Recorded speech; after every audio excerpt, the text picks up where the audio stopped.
Essa é a nossa nona aula do curso de Ciência dos Materiais.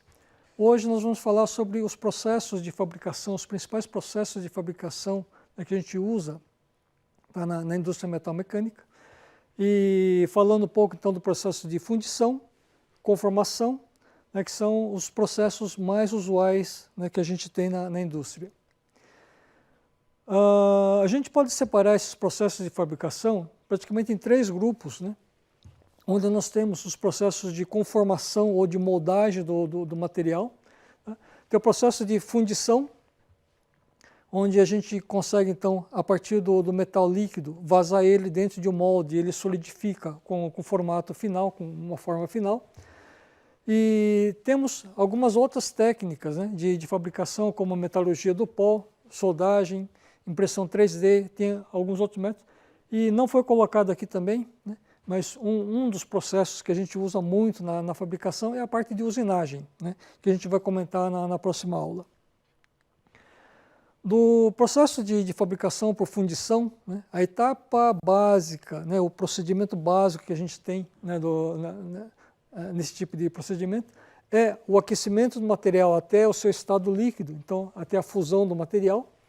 E do estado fundido a gente vaza esse material dentro de um molde.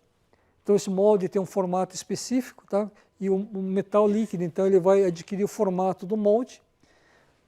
A gente controla o resfriamento desse molde, então para adquirir uma estrutura apropriada do metal, parecido com o que a gente viu na aula passada, do processo de resfriamento de um tratamento térmico.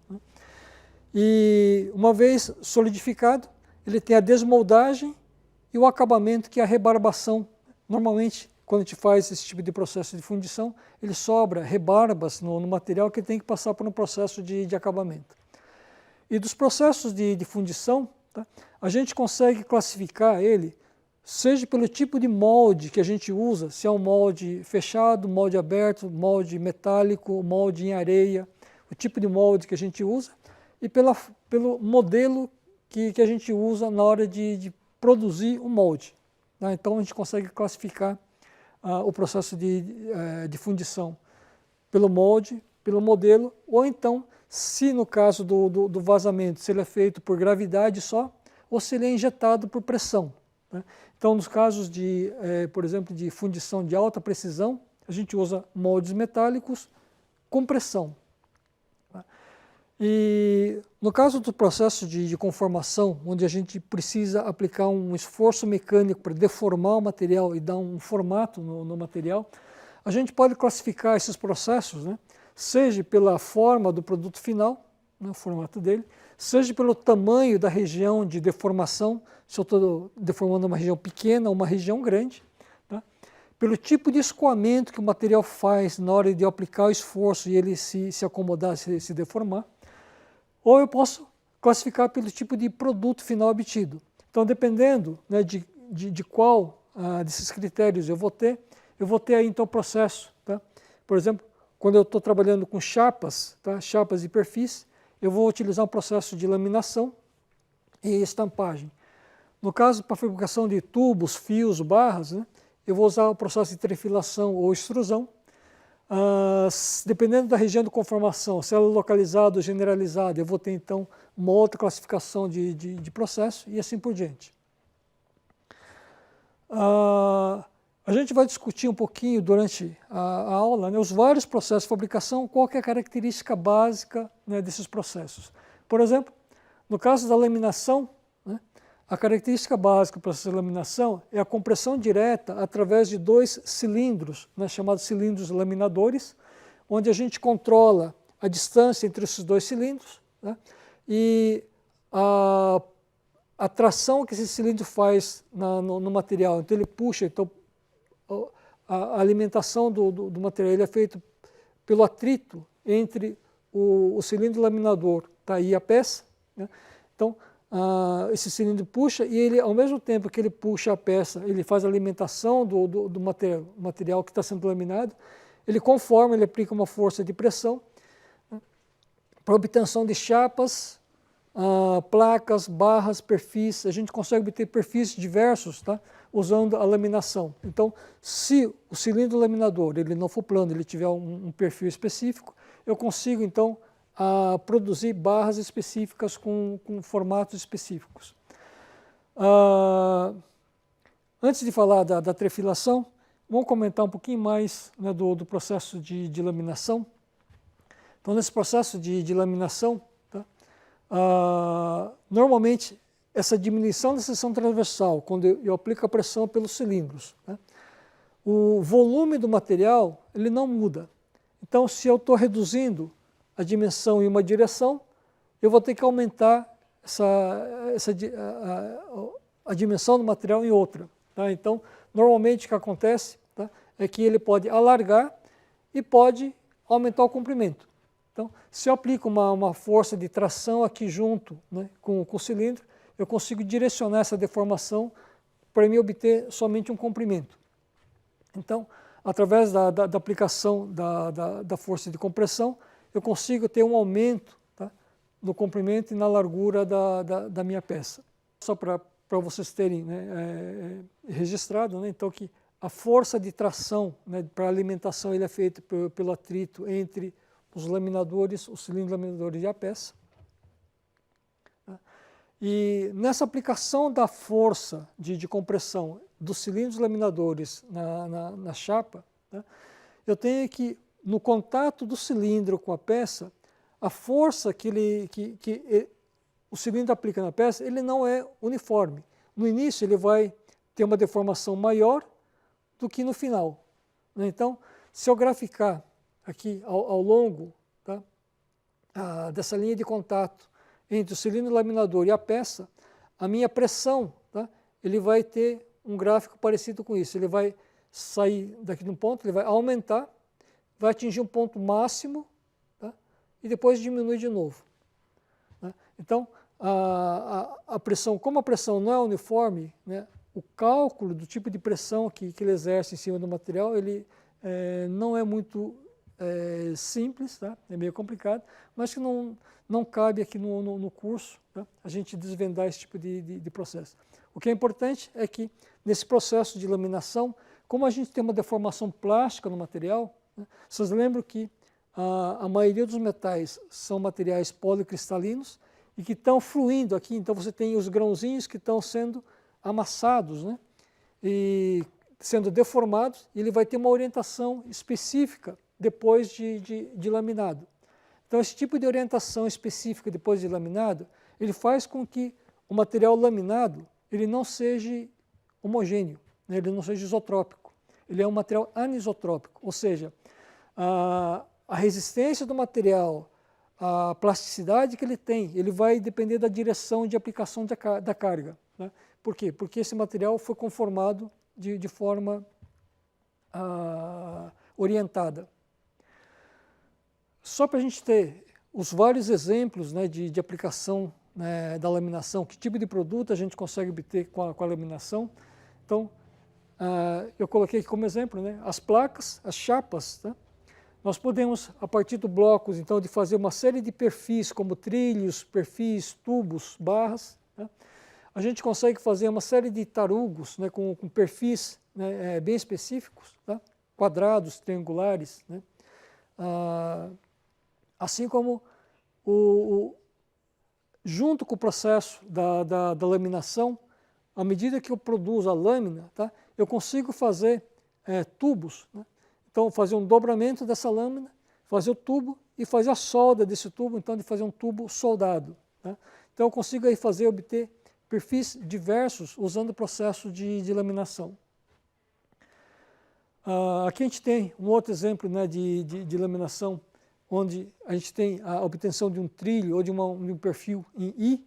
Né? Então, esse tipo de perfil ele é muito utilizado em construção civil, né, para resistência de estruturas metálicas. Tá? E aqui, então, a gente tem uma variedade de perfis possíveis de ser obtidos por processo de laminação. Então, tem os vários processos, inclusive se você der uma olhada na sua casa, em volta da sua casa, as esquadrias de alumínio, por exemplo, que você tem das janelas, são feitas por esse processo de laminação.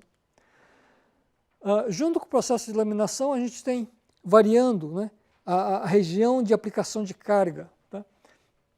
Tem, por exemplo, o forjamento, onde no caso do forjamento, a aplicação de carga ele é mais localizada.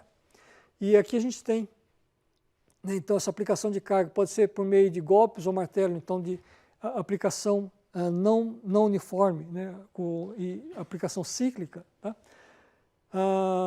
Esse tipo de forjamento, então de modificação da forma através dessa aplicação de carga, ele pode ser feito tanto em matriz fechada, como temos aqui no exemplo, como pode ser feito em matriz aberta.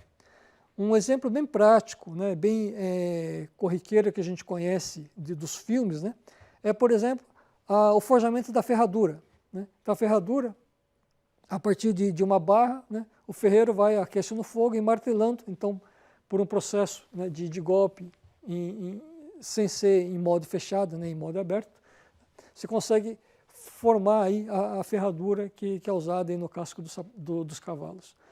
E esse tipo de forjamento, como ele aplica uma conformação, tá, ele pode ser uma conformação de um volume grande ou de um volume pequeno. Se a peça for pequena, eu consigo fazer ele a frio, né, que aí a taxa de deformação ou a porcentagem de deformação não é muito grande, então eu não vou ter um encruamento muito grande, né, que eu vou conseguir fazer isso a frio. Então, só lembrando que se eu faço a frio, esse encruamento, né, ele vai aumentar a resistência do material, né, ele vai aumentar a tensão interna no material, e fazendo o forjamento a frio, né, como eu não tenho problema da temperatura, eu não tenho problema de dilatação térmica, eu consigo tolerâncias mais apertadas, eu consigo produtos com tolerâncias mais finas. Tá?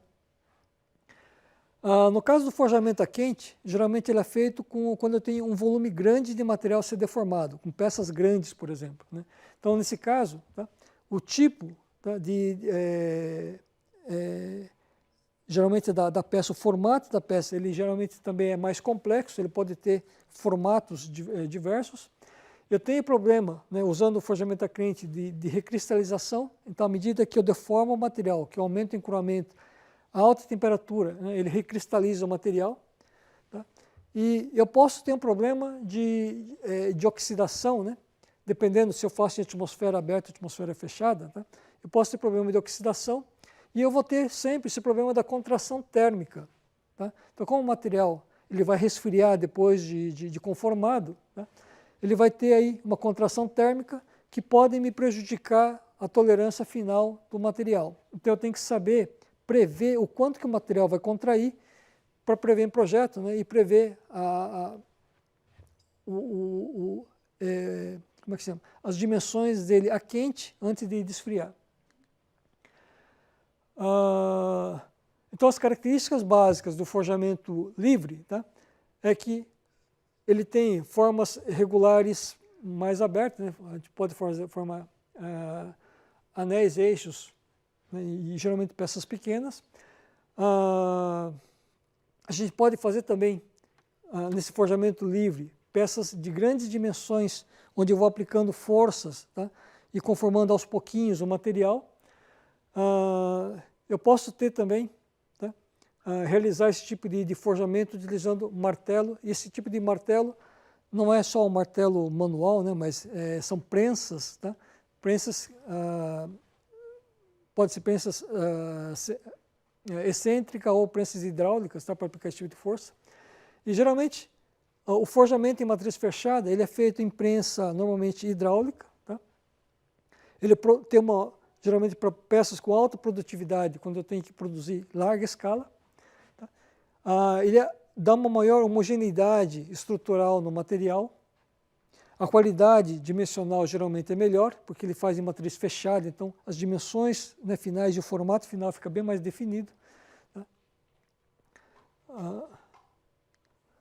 Aqui a gente tem um exemplo, né, de um forjamento em molde fechado, onde a peça inicial, tá, ele é preso aqui e você conforma ele dentro do molde, então deforma ele até ficar com o formato final.